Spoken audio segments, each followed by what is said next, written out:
Kulasekarapattinam rocket ஏவுதளம் தொடர்பான நாளிதழ் விளம்பரத்தில் சீன கொடி இடம்பெற்ற விவகாரத்தில் சிறு தவறு நடந்துவிட்டதாக விடிய அமைச்சர் அனிதா ராதாகிருஷ்ணன் பொறுப்பின்றி கூலாக பதிலளித்துள்ளார்.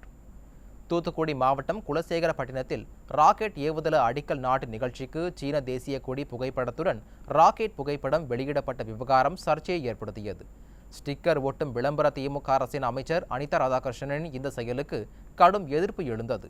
இந்த நிலையில் நிகழ்ச்சி ஒன்றில் கலந்து கொண்டு பேசிய அனிதா ராதாகிருஷ்ணன், சீன மீனவர்களை ஒப்பிடும்போது தூத்துக்குடி மீனவர்கள் முரட்டுத்தனமாக சென்று கடலில் மீன்களை பிடிப்பதாக அடாவடியாக பேசியுள்ளார்.